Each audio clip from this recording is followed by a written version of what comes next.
Meu nome é Úrsula Mariane Simons, eu tenho 67 anos e sou de descendência alemã. A família do meu pai viveu na Alemanha até final de 1700, quando Catarina Grande convidou agricultores para a Rússia. E eles se mudaram para a Rússia, onde viveram 200 anos, mas sempre se mantendo alemães, tendo escolas alemãs, igrejas alemãs e comunidade alemã. E no início de 1900, com o evento do comunismo na Rússia, eles tiveram que fugir de lá.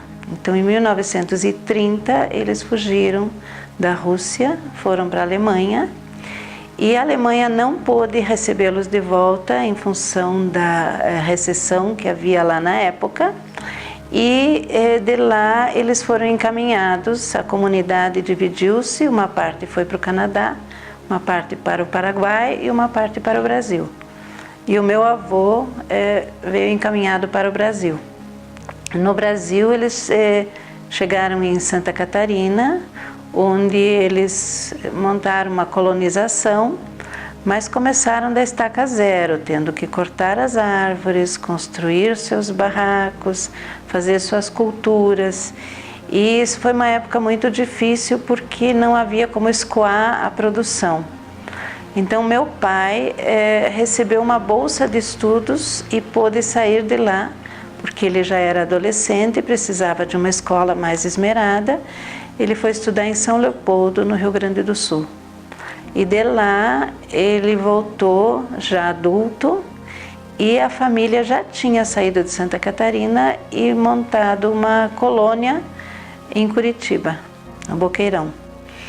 E aí meu pai uniu-se à família novamente e conheceu minha mãe, que era aqui de Curitiba, e casaram e passaram a residir aqui em Curitiba.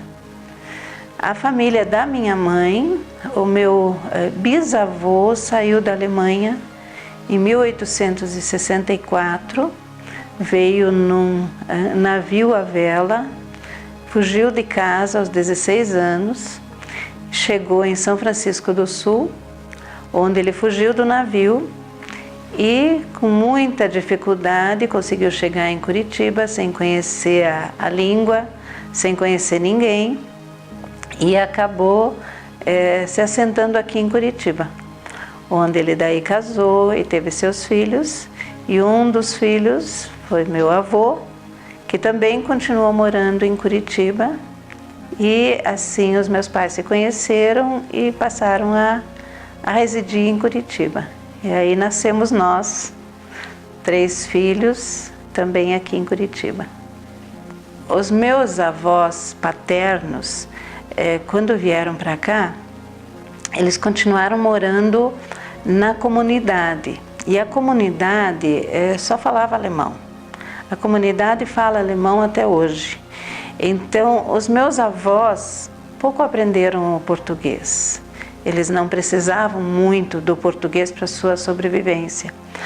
Os filhos aprenderam, porque como nesse lugar, em Santa Catarina, havia poucas condições de progredirem, eles viram a necessidade de sair de lá.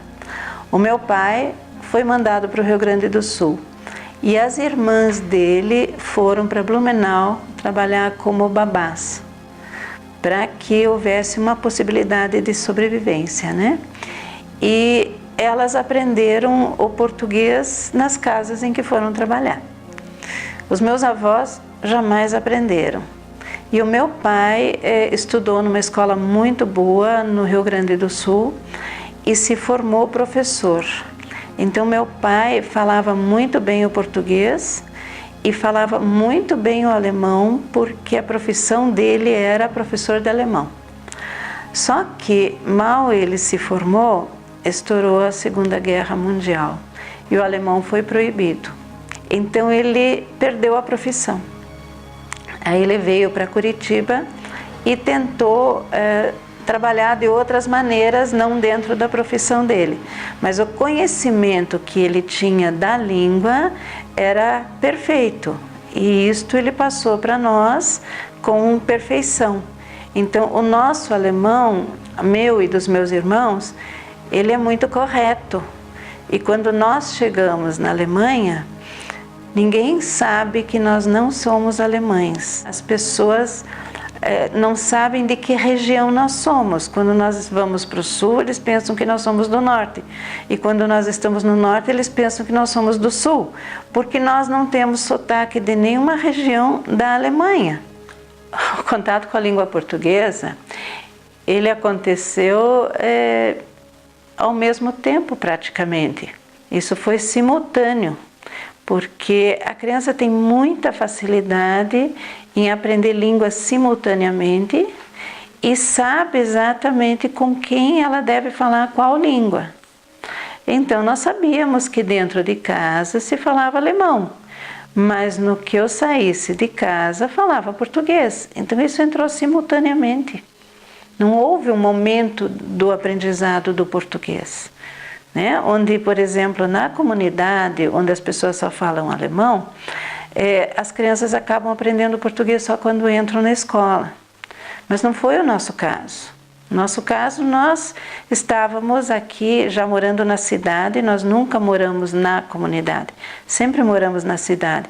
E os nossos vizinhos sempre falavam português. Então, como criança, nós aprendemos os dois idiomas simultaneamente.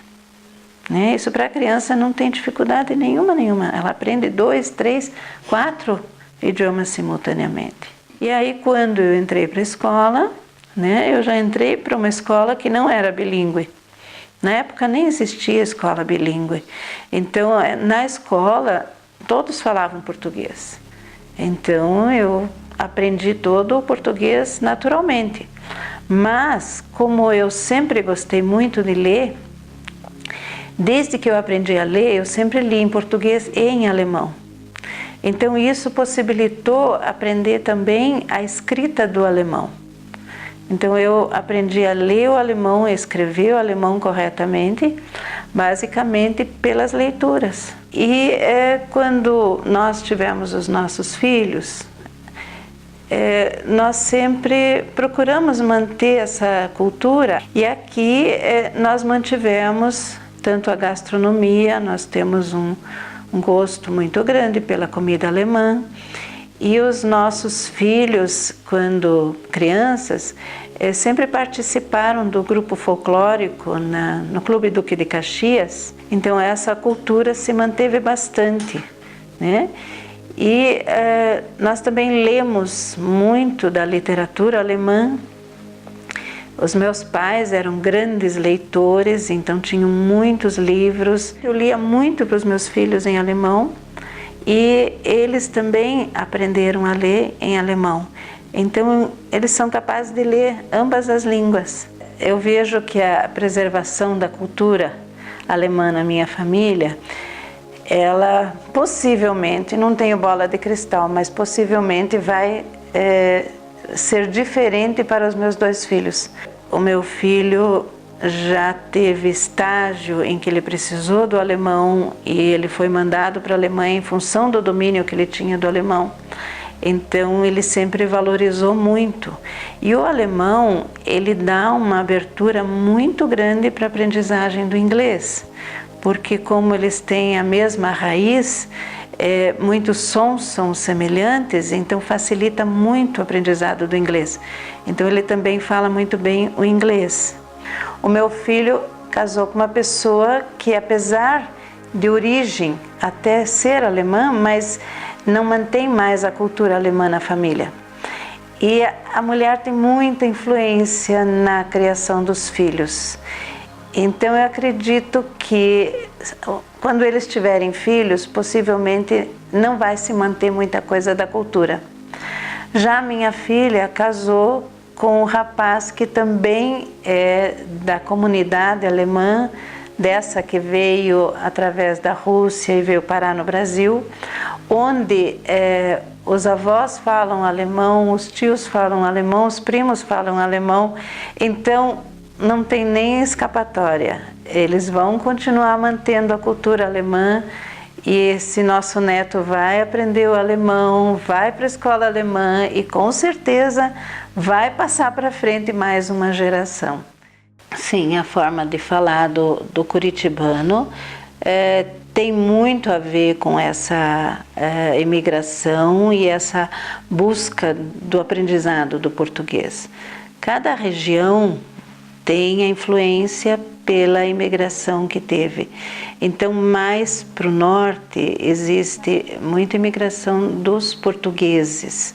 E os portugueses têm essa forma de falar, tanto que isso aparece também em Florianópolis. A mesma forma de falar lá do Rio de Janeiro. Por quê? Porque isso tem influência exatamente pela imigração que houve na região. E aqui houve uma imigração muito forte de alemães, ucranianos, poloneses, e que não tem essa forma de falar dos portugueses.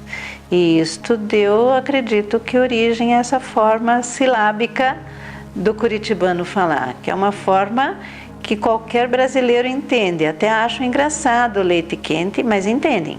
Esse livro meu irmão escreveu após muitas pesquisas, né? E onde ele fez um relato com fotos da época em que os nossos antepassados, né, foram para a Rússia. Então aqui é a Catarina Grande, que chamou os agricultores alemães para a Rússia. E aqui os nossos antepassados foram para a região de Omsk, onde viveram como agricultores durante aproximadamente 200 anos, né? E viviam muito bem em comunidades totalmente alemãs, de cultura alemã, e teriam continuado lá se não fosse o comunismo que tomou tudo que eles tinham e os expulsou de lá.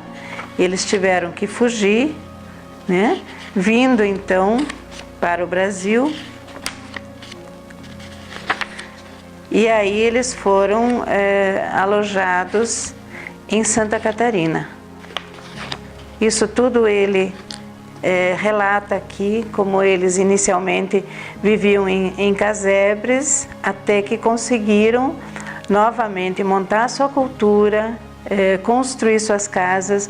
Hoje em dia, todos eles estão muito bem, todos eles têm suas casas próprias, têm suas terras, têm sua sobrevida garantida. Quer dizer, eles vieram do nada, perderam tudo e hoje em dia novamente reconstruíram, né? Então ele relata isso tudo aqui numa pesquisa muito aprofundada de como eles vieram, tanto a família do meu pai como a família da minha mãe, né? Ambas as pesquisas estão nesse livro. Esse livro foi escrito em alemão e é um relato que ele fez para a família, para os filhos, netos, sobrinhos, para que se mantivesse a ideia de onde vem a cultura, né? Então, infelizmente, não é um livro que está à venda, é um livro que foi feito para a família.